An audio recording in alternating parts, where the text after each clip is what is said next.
রোজ রোজ তেল মশলা দেয়া ভারী খাবার খেতে আর ভালো লাগে না, তাই না বলেন?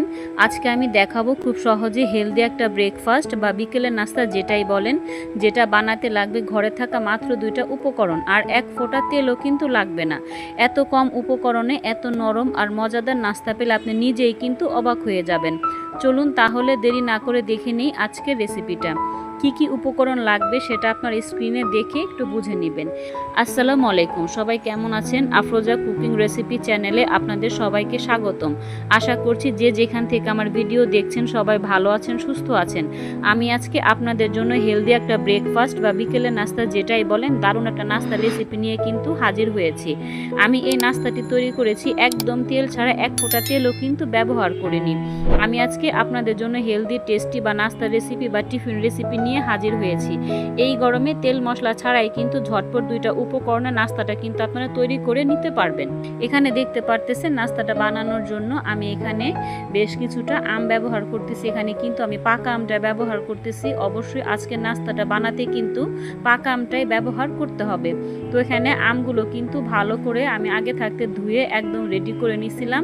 এই নাস্তাটা বানাতে কিন্তু যে টক আম থাকে সেগুলো কিন্তু নেওয়া যাবে না, একদম মিষ্টি আমটাই কিন্তু ব্যবহার করতে হবে।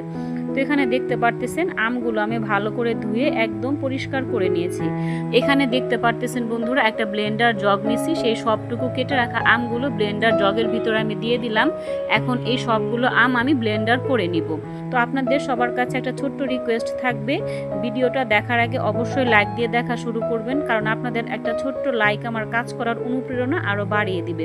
অনেকে করেন কি, ভিডিও দেখেন কিন্তু লাইক দিতে ভুলে যান। প্লিজ এই কাজটা কখনো করবেন না। ভিডিওটা দেখার আগে সবাই লাইক দিয়ে ভিডিওটা দেখা শুরু করবেন। এখানে দেখতে পারতেছেন আমগুলো ছোট ছোট কিউব করে আমি কিন্তু কেটে নিছি। এখানে 3টা আম আমি কেটে নিছি। 3টা আমে আমার 1 প্লেট কিন্তু আম হয়েছে।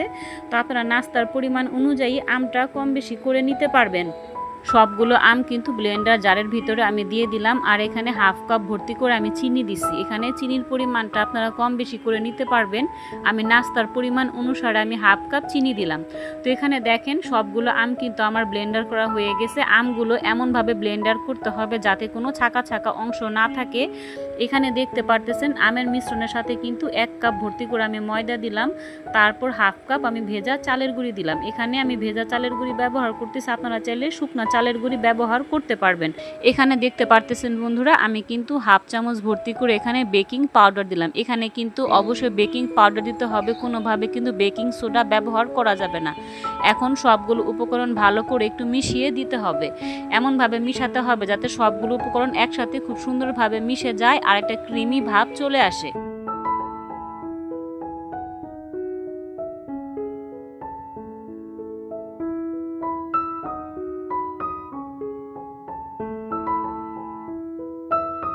এখানে দেখতে পারতেছেন 1 গ্লাস দুধ কিন্তু জাল দিয়ে আমি একদম ঘন করে রেডি করে নিয়েছিলাম। তো নাস্তাটার ভিতরে যদি এইভাবে দুধটা জাল দিয়ে ঘন করে নেন তাহলে নাস্তাটা বানাতে কিন্তু অনেক কম সময় লাগবে। তো আমি যেভাবে কাজগুলো করছি আপনারাও ঠিক একইভাবে কাজটা করে নেবেন, তাহলে দেখবেন নাস্তাটা বানাতে কিন্তু অনেক কম সময় লাগবে।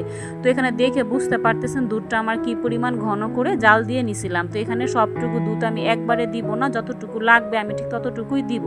এখানে প্রয়োজন অনুসারে আমি দুধ দিয়ে দিলাম আর সমস্ত মিশ্রণটা কিন্তু সেই দুধের সাথে ভালো করে একটু মিশিয়ে দিতে হবে।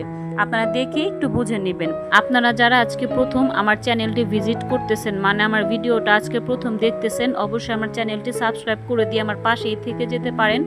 আর সাথে থাকা বেল বাটনটি অন করে রাখবেন, তাহলেই হবে আমি নিত্য নতুন কোনো ভিডিও দেওয়ার সাথে সাথে সবার আগে আপনাদের কাছে নোটিফিকেশন চলে যাবে। সুযোগ সময় করে আপনারা ভিডিওটা দেখে নিতে পারবেন।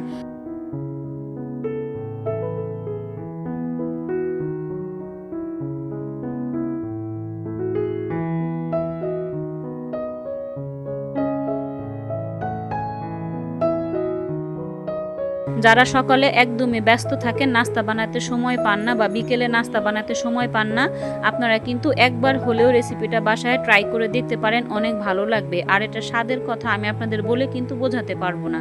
অসাধারণ টেস্ট হয় এই নাস্তাটা।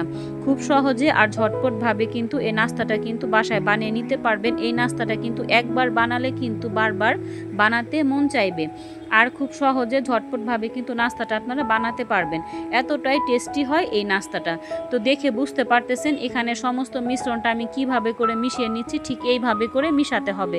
এই মিশ্রণটা যত ভালো করে মিশাবেন নাস্তাটা কিন্তু তত পারফেক্টভাবে কিন্তু বানাতে পারবেন। এখানে নাস্তাটা বানানোর জন্য আমি যে ব্যাটার তৈরি করে নিয়েছি, ব্যাটারের ঘনত্বটা কেমন হবে একটু চামচে করে আপনাদের হাতের আঙ্গুল দিয়ে টান দিয়ে দেখাচ্ছি কেমন হবে, মানে ব্যাটারের ঘনত্বটা ঠিক এইভাবে করে কিন্তু ব্যাটারটা বানিয়ে নিতে হবে। আর এখানে দেখেন আমার ব্যাটারটা কিন্তু একদম রেডি হয়ে গেছে। তো চুলায় কিন্তু একটু ফ্রাই প্যান বসিয়ে দিয়ে সামান্য পরিমাণে একটু তেল ব্রাশ করে নিচ্ছি। এখানে কিন্তু আমি আর কোনো তেল ব্যবহার করব না, শুধু ফ্রাই প্যানটা একটু তেল দিয়ে ব্রাশ করে নিলাম। আর যতবার নাস্তাটা বানাবেন এইভাবে করে কিন্তু চামচ দিয়ে নাড়াচাড়া দিয়ে তারপর কিন্তু নাস্তাটা ফ্রাই প্যানে দিবেন। তো দেখেন আমি নাস্তাগুলো কিভাবে করে বানাচ্ছি আপনারা দেখে কিন্তু একটু বুঝে নেবেন।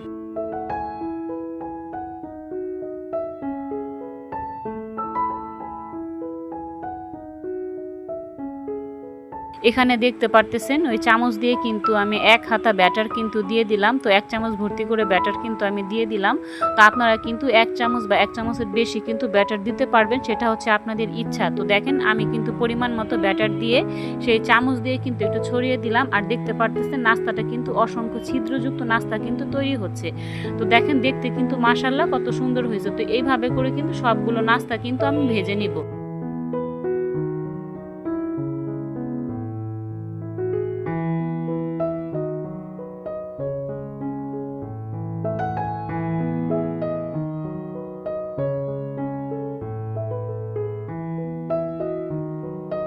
আজকে আপনাদের সাথে আমি যে নাস্তা রেসিপিটা শেয়ার করছি এটা কিন্তু একদম ইউনিক আর নতুন একটা নাস্তা রেসিপি। তো আপনারা কিন্তু এটা কিন্তু বাসায় তৈরি করে দেখবেন, অবশ্যই ভালো লাগবে, গ্যারান্টি দিচ্ছি। এই নাস্তা একটা খাওয়া শুরু করলে থামানো কিন্তু মুশকিল হবে, মনে হবে আগে কেন বানাইনি, এতটাই মজার। তো বন্ধুরা আমার রেসিপিগুলো আপনাদের কাছে কেমন লাগে আসলে আমি তো জানি না। যদি ভালো লাগে, আমার ভিডিওর কোথাও কোনো অংশ যদি আপনাদের কাছে একটু হলেও ভালো লাগে, তাহলে অবশ্যই লাইক দিয়ে একটু সাপোর্ট করবেন। আর সাবস্ক্রাইব করতে কিন্তু ভুলবেন না, সাবস্ক্রাইব করে দিয়ে আমাকে একটু সাপোর্ট করবেন। আর ফ্রেন্ডস অ্যান্ড ফ্যামিলির সাথে আমার রেসিপিটা শেয়ার করে দিবেন, তাহলে সবাই দেখে একটু শিখতে পারবে। সবার সাথে ভিডিওটা একটু শেয়ার করে দিবেন। তো দেখতে পারতেছেন এইভাবে করে কিন্তু নাস্তাগুলো আমি সবগুলো ভেজে নিচ্ছি।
দেখলেন তো বন্ধুরা কত সহজে মাত্র 2টা উপকরণে একদম তেল ছাড়াই বানিয়ে ফেললাম এত সুন্দর নরম মজাদার আর হেলদি নাস্তা রেসিপি। এত কম সময়ে এত কম ঝামেলায় এমন একটা নাস্তা বানালে বারবার কিন্তু বানাতে ইচ্ছা করবে। তো বন্ধুরা আজকেই বানিয়ে ফেলুন ঝটপট এই মজাদার নাস্তা রেসিপি। তো বন্ধুরা আজকে এই পর্যন্তই, বলতে বলতে আসলে অনেকগুলো কথাই বলে ফেললাম। যদি আমার ভিডিওর মাঝখানে আমার কথার মধ্যে কোনো ভুল থাকে তাহলে আপনারা অবশ্যই ক্ষমা দৃষ্টিতে দেখবেন। আজকে এই পর্যন্তই, আবার দেখা হবে নতুন কোনো রেসিপিতে। সে পর্যন্ত আপনারা আফরোজা কুকিং রেসিপির সাথেই থাকুন। আপনারা সবাই সুস্থ থাকবেন, ভালো থাকবেন। আসসালামু আলাইকুম।